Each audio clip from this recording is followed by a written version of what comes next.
Welcome back, friends, to another episode of The Golden Age of Gear. It is. With Doey and Jarek. That's right. Those are our new official names. We now have guitar picks that tell us. What? You know? Yeah, the guitar picks that tell us what our new names are. Yeah. We're both highly underslept. Yes. I read a comment on one of the last videos where it called us, like, Doey and Jarek, and I thought it said Doey and Jerk, and I was like, that's perfect. Yeah. I'll take it. Yeah. Yeah. But, yeah. How you been? Even though I see you every Thursday, it's been a while since I've seen you. Every Thursday. How you been? Good, man. It's busy. Very busy. Yeah. We live in wild times. We do live in wild times. Where there's just no certainty to anything. So it just feels crazy busy no matter what you're doing. Sometimes you feel like you're spinning your wheels. Sometimes you feel like you got a lot of shit done. Yeah. Yeah. Well, thank God for gear. That's right. The last bastion of happiness that we can have in the world. Yeah, it's true. Hey, thanks for tuning in to the Golden Age of Gear with Derek and Joey.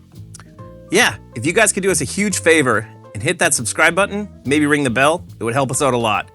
All right, back to it. I found some things that have me genuinely very excited about guitar sounds, and like at this sort of place that I'm in my career as a musician, I wind up going for a lot of the same sounds. There's we've talked about this before. There's certain things that I really like to have for the way that I play and the way that I like to hear my sound coming back. And I've kind of resigned myself to that there are certain, corners that need to be cut for example, reverb. We're going to talk about a reverb pedal today. My favorite reverb is a great tube-driven spring reverb. Right. Which comes with challenges within an amp because it adds an extra gain stage or an extra tube stage that can go down, that can go wrong, springs that can get broken. If your drummer is moving too much, they make noise. There's all kinds of stuff. But there is, to this day, despite we're going to talk about a reverb pedal I'm really excited about, I still don't think anybody has come up with a great solution to the spring reverb. I'm not saying that there aren't ones that sound okay. The Strymon Flint is fine. But if you put it up against a real spring reverb, they're kind of nowhere near. You heard it here, folks. Joey said all reverbs that are not spring reverbs are complete dog shit. Total garbage. Except for the one we're looking at today. That one's apparently good. Well, so I'm not using the spring sound in this pedal, and it is good. It is really, really good. But what I'm really excited about, so this is the Keely Zoma. What I'm really excited about is their plate algorithm in this thing. Okay. Specifically, we're not running in stereo right now, but specifically in stereo, they have unlocked some really special stuff. My guess is there's something happening in the stereo width where they're sort of maybe phase canceling some of the center information, but when it's in stereo, and it sounds great in mono, and I'll do some playing, but when it's in stereo, there's this really amazing separation between the dry signal and the wet signal, and it's just gorgeous. So hats off to them. They've kind of done they're not using this language. This is me. This feels like an attempt at a Flint killer. And I think it does a really, really good job of hitting a lot of the points that a Flint does. But, a Flint is a completely different beast. It has MIDI. Yeah. It's got it's got a bunch of extra functionality, some deep menu stuff, some like MIDI clocking, lots and lots of. This is a plug and play. Yeah. For the most part, but sonically, it is woo. Yeah, it's funny that you said you're not using that language because I remember talking to Robert while using that language. I'm not using it. So let's also just touch on the fact that is Robert Keeley the nicest gear builder that you have ever met? He is the most genuinely sweetest guy I've ever talked to. Yeah. I called him to see if he would want to participate in the 12 Days of Christmas thing that we do every year this year, because this past December when we did it, for those of you who don't know, if you go to Revv's channel, you can find the previous 12 days stuff on YouTube, which is probably where you're watching this. But yeah, every year we do this giveaway around Christmas time where for 12 days we give away prizes every day.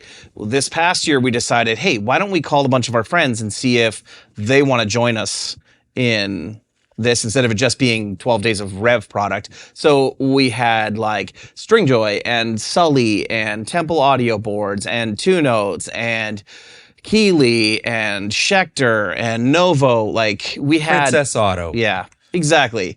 MXR. Man, I'm gonna forget all of them. Perfecto de Castro. There was essentially, I think, 12, like that we had a prize, at least one prize from somebody every day. And when I called Robert to talk to him about it, like he was so excited to participate. And yeah, I ended up talking to him for probably 45 minutes before we even talked about the contest. Cause it was just, hey, how's it going? Like it's been, a year or two since we've seen each other in person. And yeah, he's just the sweetest guy. And it's funny that you said the Strymon killer thing. Cause he said, I've got this new pedal, called the Zoma. And like, I think it's kind of like a Strymon killer. So he did use those words. I mean, he supports everything.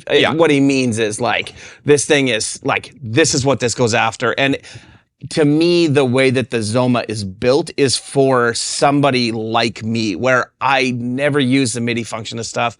I don't want to worry about like any sort of like banks, menus, whatever it is. I just want to turn some knobs and on off switches and stuff. Well, and this thing is perfect for that. But I mean, I think like, the Strymon Flint, I remember when it first came out and I got one, and it was so exciting because it felt like a piece of analog gear. Yep.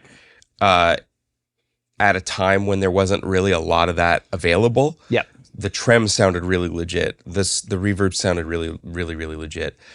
This thing sort of takes that and runs with it a little further, and it raises the bar for me sonically. Cool. If you were to implement some of the more deep divey stuff, then I think this would be like a total industry leader. But I don't find myself missing that stuff. Some people will, like not be able to tempo map or MIDI control your or tap in your tremolo speeds would be a deal breaker. It's not for me because I come from using tremolo on an amp, which is, if you want to change the speed, you got to turn a knob. So that's fine. That works for me. I understand it's not going to work for everybody. But anyways, enough talk. Yeah, and I'll play through some of the trem sounds too because they're really, really great as well. But so what I have it in is there's one three-way switch that goes between the algorithms. So I'm using the word algorithm. Maybe that's not correct in this instance, but so the top one is sine wave trem and spring. So sine wave to me is like that's a bias tremolo, like bias very trem. And then plate reverb and harmonic tremolo. And then plate reverb and the magnetone style vibrato. Okay. Which is the mode that I'm using, and it's woohoo. So here's the verb.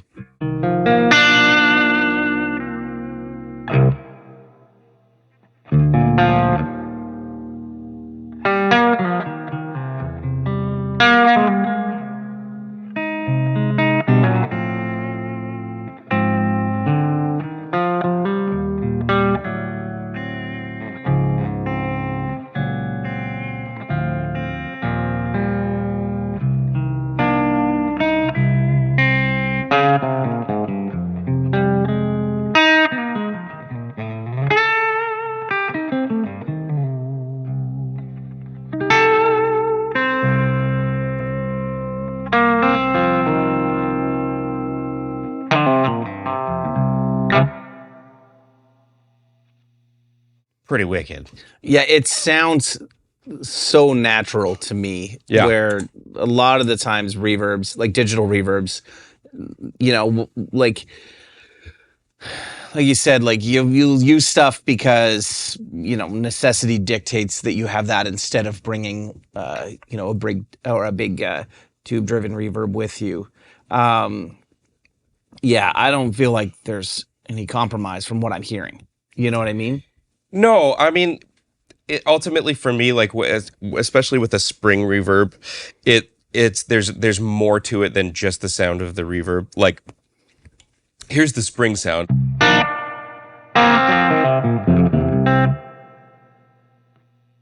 It sounds great. It doesn't really sound like a spring reverb to me. Right. So that's like, but none of them do. Like even when I use the Flint, which a lot of people will swear by, it doesn't really sound like a spring reverb. And it's like, because I don't think it's possible outside of like a reverb IR, and correct me if I'm wrong in the comment section, which I'm sure somebody will. Outside of like capturing an IR of a spring, I don't think it's really possible to recreate that phenomenon, of like how that's happening. Whereas like a lot of people will use like super hi-fi multi-tap delay with some kind of smearing thing to create the sort of rattliness of a spring reverb. It's just not super convincing to me. However, does it sound great? Yeah.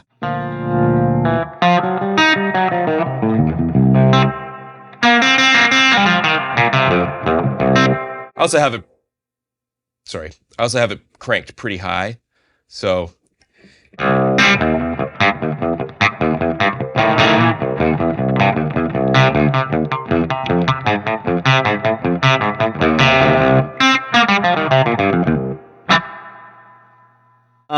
it's actually a lot more convincing at lower levels, which I find with other ones. And then I just want to give a little bit of the harmonic. Sure. A sort of.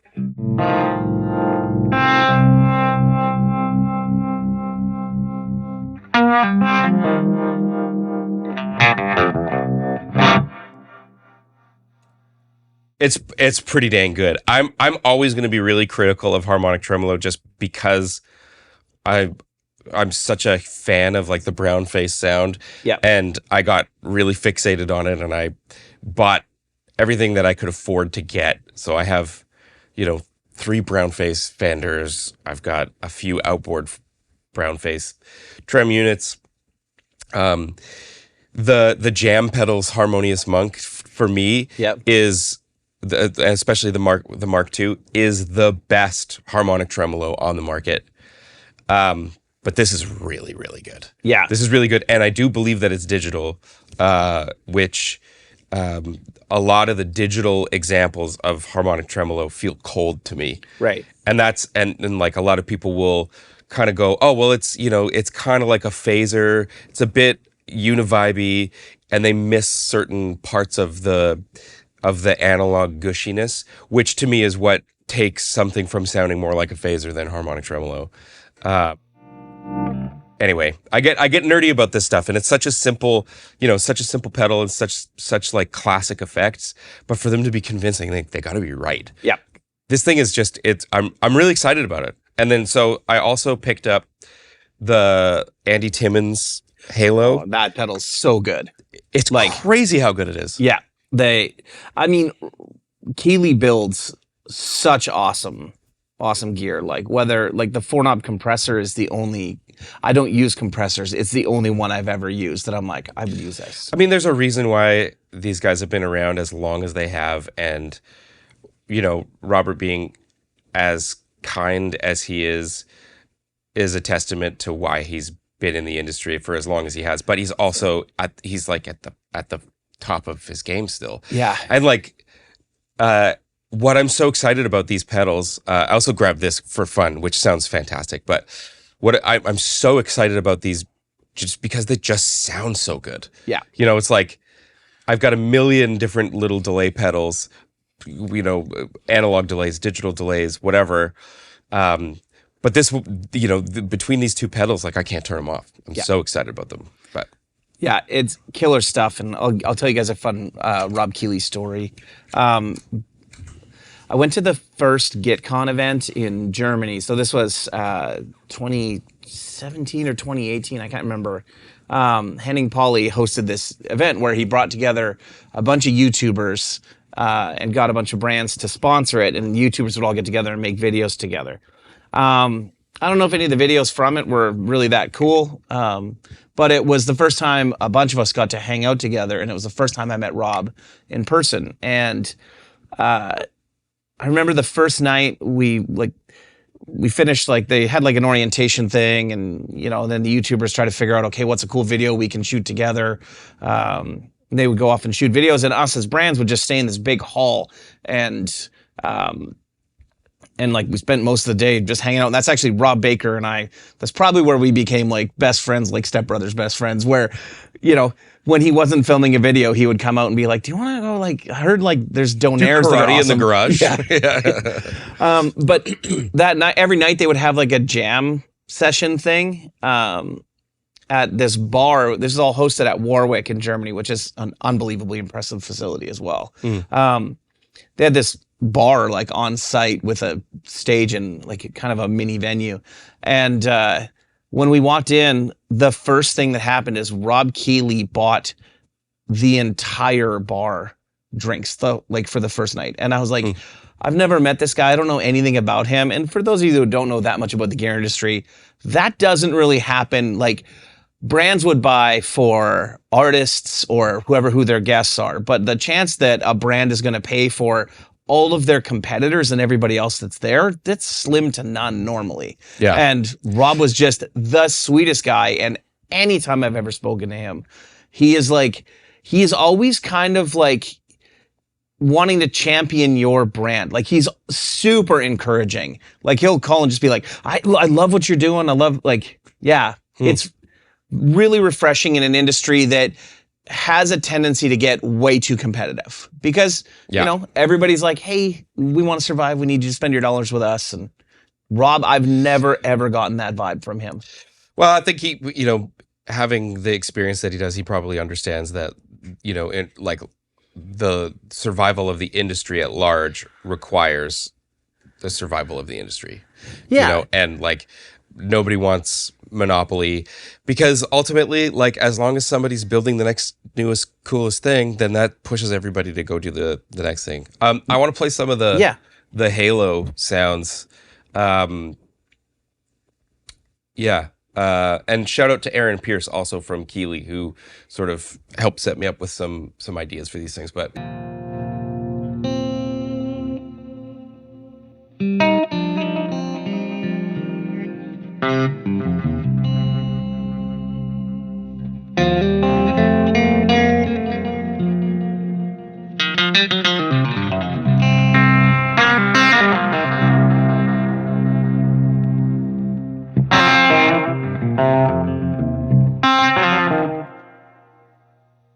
I gotta say, one of the little attention to detail things that they did is that when you switch sounds, the trails from the previous sound play out. So like I have this long delay set up on the A stomp switch. And then B is a slap delay. So check it out.